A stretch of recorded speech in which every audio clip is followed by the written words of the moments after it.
Easy Sanskrit ലേണിങ്ങിൻ്റെ പുതിയൊരു വീഡിയോയിലേക്ക് എല്ലാ കൂട്ടുകാർക്കും സ്വാഗതം. ഇന്നത്തെ വീഡിയോയിൽ സംസ്കൃതം 4ാം ക്ലാസ്സിലെ എക്സാമിനോടനുബന്ധിച്ച് ഇതുവരെ ചെയ്തിട്ടുള്ള എല്ലാ പ്രവർത്തനങ്ങളുടെയും ഒരു റിവിഷനാണ്.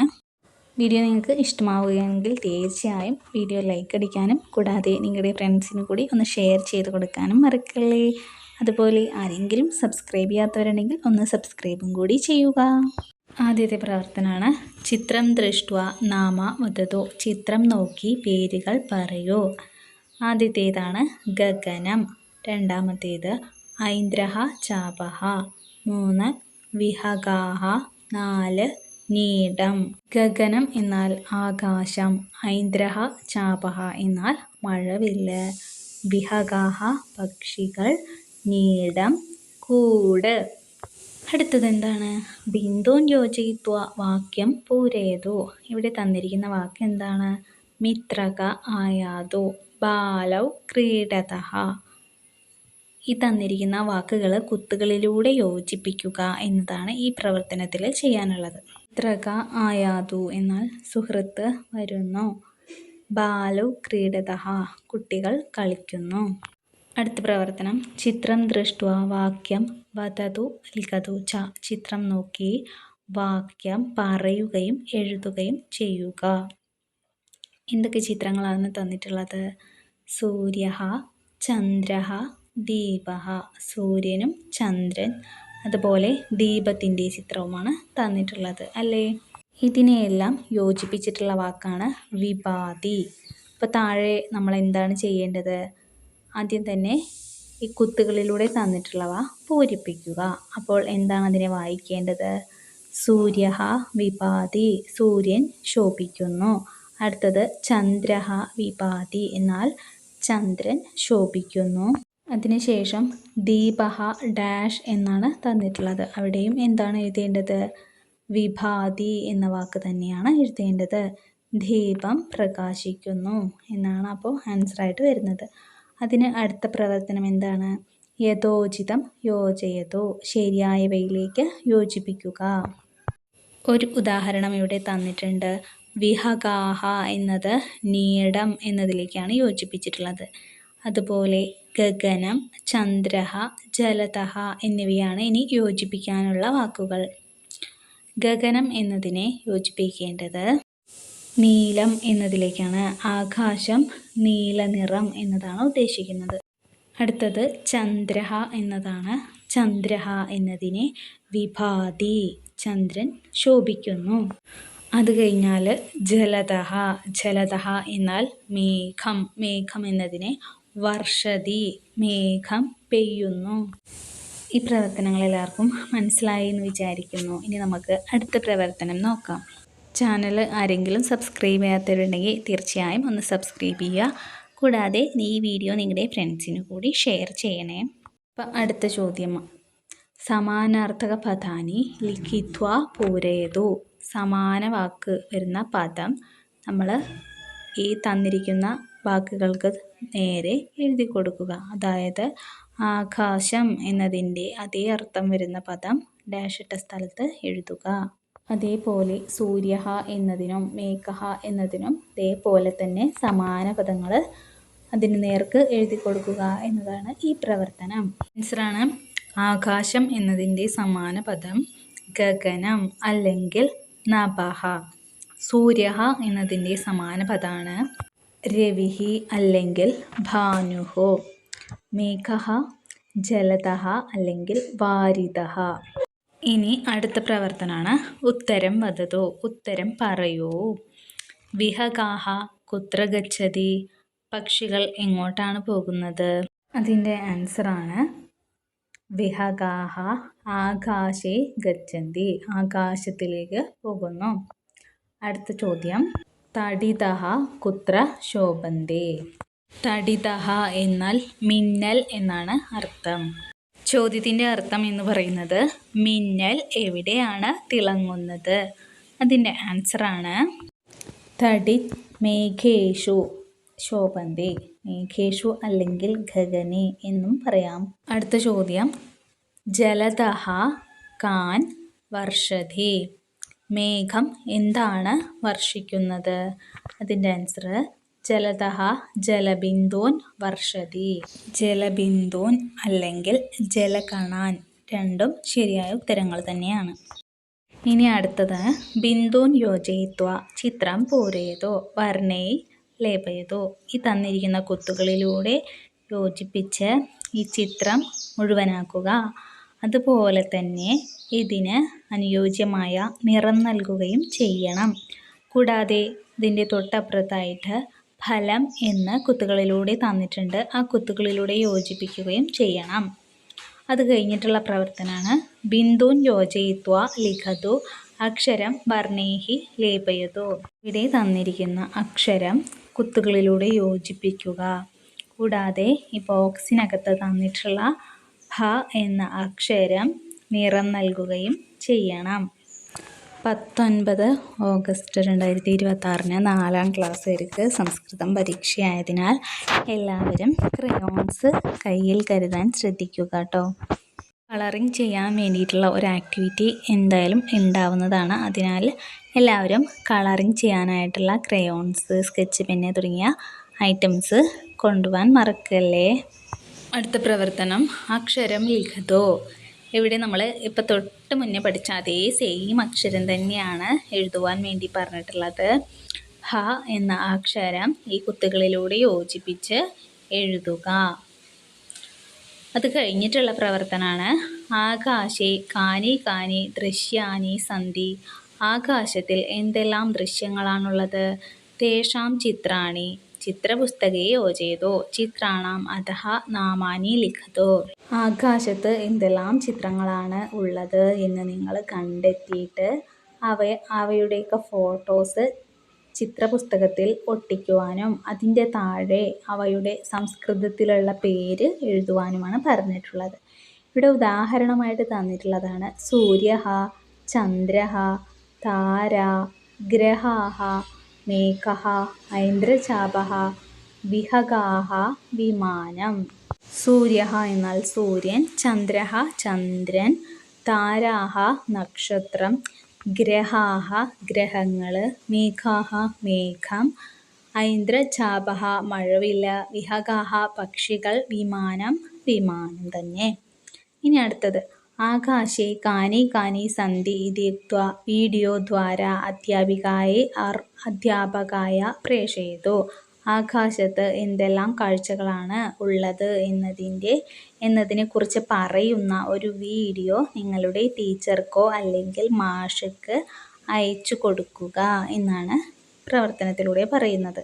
ഇനി അടുത്തത് പ്രകൃതി സംരക്ഷണം അധികൃത്യ ഏകാം പദയാത്രാം ആയോജയതോ. പ്രകൃതി സംരക്ഷണവുമായി ബന്ധപ്പെട്ട ഒരു ഘോഷയാത്ര ആണ് നിങ്ങളിവിടെ കാണുന്നത്. അതിലെഴുതിയിട്ടുള്ളതാണ് പ്രകൃതി സംരക്ഷണ പദയാത്ര എന്നത്. ഇനി അടുത്ത പ്രവർത്തനം ഉച്ചൈഹി വദതു ഉച്ചത്തിൽ പറയുക. നദി, ജീവദായിനി, പാനം, സ്നാനം, സേചനം. നദി എന്ന് പറഞ്ഞാൽ നദി എന്ന് തന്നെയാണ് അർത്ഥം. ജീവദായിനി എന്നാൽ ജീവൻ നൽകുന്നവൾ. പാനം കുടിക്കൽ, സ്നാനം എന്നാൽ കുളി, സേചനം നനയ്ക്കൽ. ഇവയാണ് ഈ വാക്കുകളുടെ അർത്ഥം. അടുത്തത് ഉദാഹരണാനുസാരം പൂരയതോ. ഉദാഹരണം തന്നിട്ടുള്ളത് പോലെ പൂരിപ്പിക്കുക. നദി പർവ്വതാത് പ്രവഹതി. നദി കുതഃ പ്രവഹതി. നദി എവിടെ നിന്നുമാണ് പ്രവഹിക്കുന്നത്? നദി പർവ്വതത്തിൽ നിന്നുമാണ് പ്രവഹിക്കുന്നത്. അതേപോലെ ഛാത്രാഃ വിദ്യാലയാത് ആഗച്ഛന്തി എന്ന് തന്നിട്ടുണ്ട്. ഛാത്രാഃ ഡാഷ് ആഗച്ഛന്തി. ഇവിടെ എന്താണ് ഡാഷ് ഇട്ട സ്ഥലത്ത് എഴുതേണ്ടത്? ഛാത്രാഃ വിദ്യാലയാത് ആഗച്ഛന്തി എന്നാൽ വിദ്യാർത്ഥികൾ വിദ്യാലയത്തിൽ നിന്നും വരുന്നു. അപ്പോൾ നമ്മൾ ഉത്തരമായിട്ട് എഴുതേണ്ടതാണ് ഛാത്രാഃ കുതഃ ആഗച്ഛന്തി. നേരത്തെ നദിയുടെ ഉദാഹരണത്തിൽ എഴുതിയതുപോലെ തന്നെ ആ വാക്ക് തന്നെയാണ് കുതഃ എന്ന് തന്നെയാണ് ഇവിടെയും എഴുതേണ്ടത്. ഛാത്രാഃ കുതഃ ആഗച്ഛന്തി എന്നാണ് ഉത്തരമായി എഴുതേണ്ടത്. അടുത്തത് ലഡുകം പാത്രാത് സ്വീകരോതി. പാത്രത്തിൽ നിന്നും ലഡു എടുക്കുന്നു. അപ്പോൾ ആൻസർ ആയിട്ട് എങ്ങനെയാണ് എഴുതേണ്ടത്? ലഡുകം ഡാഷ് സ്വീകരോതി എന്നുള്ള സ്ഥലത്ത്, അതായത് ഡാഷ് ഇട്ട സ്ഥലത്ത് കുതഹ എന്ന് എഴുതി ചേർക്കുക. ലഡുകം കുതഹ സ്വീകരോതി, ലഡു എവിടെ നിന്ന് എടുക്കുന്നു എന്നതാണ് ഉത്തരം. ഡാഷ് ഇട്ട സ്ഥലത്ത് നദി എന്നതിൻ്റെ താഴെ എഴുതിയ അതേ സെയിം വാക്ക് തന്നെയാണ് ഇവിടെയും എഴുതേണ്ടത്. അടുത്തത് ഫലം വൃക്ഷാത് പതതി, പഴം മരത്തിൽ നിന്നും വീഴുന്നു. അപ്പോൾ നമ്മൾ എങ്ങനെയാണ് എഴുതേണ്ടത്? ഫലം ഡാഷ് പതതി എന്ന സ്ഥലത്ത് കുതഹ എന്ന് ചേർക്കുക. അപ്പോൾ പഴം എവിടെ നിന്ന് വീഴുന്നു എന്നായി മാറുന്നു. ഇനി നാലാമത്തേത് ബാലിക യാനാത് അവതരതി, പെൺകുട്ടി വാഹനത്തിൽ നിന്നും ഇറങ്ങുന്നു. അതിൻ്റെ ആൻസർ ആയിട്ട് എഴുതേണ്ടതും കുതഹ എന്ന് തന്നെയാണ്. ബാലിക കുതഹ അവതരതി, പെൺകുട്ടി എവിടെ നിന്നും ഇറങ്ങുന്നു. എല്ലാവർക്കും ആൻസർ എന്താണെന്ന് മനസ്സിലായി എന്ന് വിചാരിക്കുന്നു. എല്ലാ ഡാഷ് ഇട്ട സ്ഥലങ്ങളിലും കുതഹ എന്ന് തന്നെയാണ് എഴുതേണ്ടത്. കുതഹ എന്നത് നദി എന്നതിൻ്റെ ഉദാഹരണമായിട്ട് തന്നിട്ടുള്ളതിൽ എഴുതിയിട്ടുമുണ്ട്. ഇനി ആർക്കെങ്കിലും സംശയം ഉണ്ടെങ്കിൽ കുതഹ എന്ന വാക്ക് വട്ടത്തിനുള്ളിൽ നൽകിയിട്ടുണ്ട്. ആ വാക്ക് തന്നെയാണ് ഡാഷ് ഇട്ട എല്ലാ സ്ഥലങ്ങളിലും എഴുതി കൊടുക്കേണ്ടത്. ഇനി അടുത്ത പ്രവർത്തനം ഗണയതു ലിഖതു ച, എണ്ണി എഴുതുക. ഇവിടെ ഓപ്ഷൻസായി നൽകിയിട്ടുള്ളത് ദശ, വിംശതിഹി, ത്രിംശത്, ചത്വാരിംശത്. ദശ എന്നാൽ 10, വിംശതിഹി 20, ത്രിംശത് 30, ചത്വാരിംശത് എന്നാൽ 40. ആദ്യത്തെ ചിത്രം, അതായത് സ്റ്റാറുകളുടെ ചിത്രത്തിൽ എത്ര സ്റ്റാറുകളാണുള്ളത്? നിങ്ങളൊന്ന് എണ്ണി നോക്കിക്കേ. 30 സ്റ്റാറുകളാണുള്ളത്. അതിനാൽ ത്രിംശത് എന്നാണ് അതിന് താഴെ എഴുതേണ്ടത്. തന്നിരിക്കുന്ന ഓപ്ഷൻസിലെ മൂന്നാമത്തെ ഓപ്ഷനാണ് ത്രിംശത് എന്നത്. ഇനി രണ്ടാമത്തേതിൽ എത്ര ചിത്രങ്ങളാണ് ഉള്ളത് എന്ന് എണ്ണി നോക്കൂ. 40 എണ്ണം ഉള്ളതിനാൽ ചത്വാരിംശത് എന്നാണ് അതിന് താഴെ എഴുതേണ്ടത്. തന്നിരിക്കുന്ന ഓപ്ഷൻസിലെ ഏറ്റവും അവസാനത്തെ ഓപ്ഷനാണ് ചത്വാരിംശത് എന്നത്. അതിന് താഴെ 10 കിളികളുടെ ചിത്രം നൽകിയിട്ടുണ്ട്. 10 എന്നതിന് ദശ എന്നാണ് നമ്മൾ പറയുക. ആദ്യത്തെ ഓപ്ഷനാണ് ദശ. അപ്പോൾ സ്വാഭാവികമായിട്ടും പൂമ്പാറ്റകൾ എത്ര എണ്ണമായിരിക്കും ഇനി ഉണ്ടാവുക? 20 എണ്ണമായിരിക്കും ഉണ്ടാവുക അല്ലേ? ഒന്ന് എണ്ണി നോക്കൂ, 20 തന്നെയാണോ എന്നത്. 20 എന്നതിന് വിംശതിഹി എന്നാണ് പറയുക. തന്നിരിക്കുന്ന ഓപ്ഷൻസിലെ രണ്ടാമത്തെ ഓപ്ഷനാണ് വിംശതിഹി. കൂടാതെ നിങ്ങൾക്ക് സംഖ്യകളെക്കുറിച്ച് കൂടുതലായിട്ട് പഠിക്കണമെന്ന് ആഗ്രഹമുണ്ടെങ്കിൽ തീർച്ചയായും ഈ ഈസി സംസ്കൃത് ലേണിംഗ് എന്ന യൂട്യൂബ് ചാനലിൽ സംഖ്യകളെക്കുറിച്ച് വിശദമായി തന്നെ വീഡിയോ ചെയ്തിട്ടുണ്ട്. നിങ്ങൾക്ക് ആർക്കെങ്കിലും ആവശ്യമുള്ളവരുണ്ടെങ്കിൽ അതൊന്ന് കണ്ടു നോക്കുക. അപ്പോൾ അടുത്ത പ്രവർത്തനം ഉദാഹരണാനുസാരം ലിഖതു, ഉദാഹരണത്തിനനുസരിച്ച് എഴുതുക. ഇവിടെ ബോക്സിനകത്ത് നമുക്ക് കുറേ വാക്കുകൾ തന്നിട്ടുണ്ട്. എന്തൊക്കെയാണെന്ന് നോക്കാം. ജീവ, സ്നേഹ, ആനന്ദ, അന്ന, സുഖ, ഈ വാക്കുകളാണ് നമുക്ക് നൽകിയിട്ടുള്ളത് അല്ലേ? ഇവിടെ ഉദാഹരണമായിട്ട് 1 എന്നുള്ള ഓപ്ഷനിൽ തന്നിട്ടുള്ളത് നോക്കൂ. ദായിനി എന്നത് അവിടെയുണ്ട്. ജീവ എന്നതിന് താഴെ അടിവരയിട്ടിട്ടുണ്ട്. അപ്പോൾ നമ്മൾ ഈ ജീവ എന്നുള്ള വാക്ക് ഈ ബോക്സിനുള്ളിൽ നിന്നും എടുത്ത് എഴുതിയിട്ടുള്ളതായതിനാൽ ജീവദായിനി എന്നാണ് ഈ വാക്ക് വായിക്കുന്നത്. അപ്പോൾ നമ്മൾ എന്താണ് ഈ പ്രവർത്തനത്തിൽ ചെയ്യേണ്ടത്? സ്നേഹ എന്നുള്ള വാക്ക് 2 എന്നുള്ള ഓപ്ഷനിൽ എഴുതുക. ഡാഷ് ഇട്ട സ്ഥലത്ത് സ്നേഹ എന്ന ബോക്സിനുള്ളിലെ രണ്ടാമത്തെ വാക്കാണ് സ്നേഹ. അപ്പോൾ ഈ വാക്ക് സ്നേഹദായിനി എന്നായി മാറുന്നു. അതേപോലെ ബാക്കിയുള്ള വാക്കുകളും ദായിനി എന്നതും ഈ ബോക്സിനുള്ളിലെ വാക്കും ചേർത്ത് എഴുതുക. അപ്പോൾ മൂന്നാമത്തെ ബോക്സിൽ നമ്മൾ എന്തായിരിക്കും എഴുതേണ്ടത്? ആനന്ദ എന്ന ഈ ബോക്സിനുള്ളിൽ മൂന്നാമത്തെ വാക്കാണ് ആനന്ദ. അതിൻ്റെ കൂടെ ദായിനി കൂടി ചേർത്ത് എഴുതി ആനന്ദദായിനി എന്നാക്കുക. ഇതിൻ്റെ ഉത്തരം സ്ക്രീനിൽ നൽകിയിട്ടുണ്ട്. ആർക്കെങ്കിലും എന്തെങ്കിലും സംശയമുണ്ടെങ്കിൽ തീർച്ചയായും ഇത് ഹെൽപ്ഫുൾ ആയിരിക്കുമെന്ന് പ്രതീക്ഷിക്കുന്നു. മൂന്നാമത്തേതിൻ്റെ ഉത്തരമാണ് ആനന്ദദായിനി. അപ്പോൾ നാലാമത്തേതിൻ്റെ ഉത്തരം എന്താണ്? അന്നദായിനി. 5 സുഖദായിനി. ഇവയാണ് നിങ്ങൾ ആ ഡാഷ് ഇട്ട സ്ഥലങ്ങളിൽ എഴുതേണ്ട ഉത്തരങ്ങൾ. ഇതിൽ തന്നെ വരുന്ന അടുത്ത പ്രവർത്തനം എന്താണ്? ബിന്ദൂൻ യോജയിത്വ ചിത്രം പൂരേതു. കുത്തുകളിലൂടെ യോജിപ്പിച്ച് ഈ ചിത്രം പൂർത്തിയാക്കുക. അതേപോലെ ഇവിടെ എന്തിൻ്റെ ചിത്രമാണ് നൽകിയിട്ടുള്ളത്? എല്ലാവരും ഉറക്കെ പറഞ്ഞേ. ഇവിടെ കുത്തുകളിലൂടെ യോജിപ്പിച്ചാൽ നമുക്ക് മീനിൻ്റെ ചിത്രമാണ് ലഭിക്കുക. മീന് അല്ലെങ്കിൽ മത്സ്യം എന്നതിന് സംസ്കൃതത്തിൽ ചഷഹ എന്നാണ് പറയുക. ചഷഹ എന്ന വാക്കും കുത്തുകളിലൂടെ യോജിപ്പിച്ച് എഴുതുക എന്ന പ്രവർത്തനം കൂടി ഇതിൽ ചെയ്യാനുണ്ട്. ഇനി അടുത്തത് വാക്യനിർമ്മാണം കരോതു. ഈ തന്നിരിക്കുന്ന വാക്കുകൾ ഉപയോഗിച്ച് വാക്യം നിർമ്മിക്കുക. എന്തൊക്കെ വാക്കുകളാണ് ഇവിടെ തന്നിട്ടുള്ളത്? നടുവിലായിട്ട് എഴുതിയിട്ടുള്ള വാക്കാണ് ജലേന. ഇനി 4 സൈഡുകളിലും എഴുതിയിട്ടുള്ള വാക്കുകൾ നോക്കാം. വിദ്യുതുത്പാദനം, സേചനം, സ്നാനം, ക്ഷാലനം. ഇനി ഇവിടെ തന്നിട്ടുള്ള ഉദാഹരണം എന്താണ്? ജനാഹ ജലേന വിദ്യുതുത്പാദനം കുർവന്തി. ജനങ്ങൾ വെള്ളം ഉപയോഗിച്ചുകൊണ്ട് വൈദ്യുതി ഉൽപ്പാദിപ്പിക്കുന്നു. ഇത്തരത്തിൽ ബാക്കി വാക്കുകൾ ഉപയോഗിച്ച് വാക്യം നിർമ്മിക്കുക. രണ്ടാമതായിട്ട് എന്താണ് എഴുതേണ്ടത്? ജനാഹ ജലേന സ്നാനം കുർവന്തി. ജനങ്ങൾ വെള്ളം ഉപയോഗിച്ച് കുളിക്കുന്നു. മൂന്നാമത്തേതായിട്ട് ജനാഹ ജലേന ക്ഷാലനം കുർവന്തി. ആളുകൾ വെള്ളം ഉപയോഗിച്ച് കഴുകുന്നു.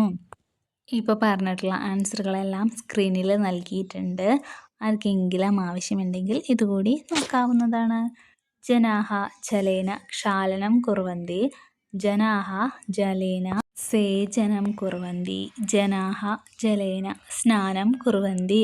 ഇവയാണ് ഇവിടെ എഴുതിയിട്ടുള്ളത്. ഇനി അടുത്ത പ്രവർത്തനമാണ് ബിന്ദൂൻ യോജയിത്വ ലിഖതു. അക്ഷരം വർണ്ണേഹി ലേപയതു. ഇവിടെ നൽകിയിരിക്കുന്ന അക്ഷരം ഏതാണ്?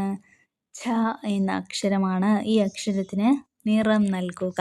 അതേപോലെ തന്നെ ഛ, ഛ, ചി, ചീ, ചു, ചൂ, ചൃ എന്നീ വാക്കുകൾ കുത്തുകളിലൂടെ യോജിപ്പിച്ച് എഴുതുകയും ചെയ്യണം. കൂട്ടുകാരെ, ആരെങ്കിലും സബ്സ്ക്രൈബ് ചെയ്യാത്തവരുണ്ടെങ്കിൽ തീർച്ചയായും ഇപ്പോൾ തന്നെ സബ്സ്ക്രൈബ് ചെയ്യാനും വീഡിയോയെക്കുറിച്ചുള്ള അഭിപ്രായങ്ങൾ കമൻ്റ് ഇടാനും വീഡിയോ നിങ്ങൾക്ക് ഇഷ്ടമായിട്ടുണ്ടെങ്കിൽ തീർച്ചയായും ഒന്ന് ലൈക്ക് അടിക്കാനും ആരും മറക്കല്ലേ. Thank you.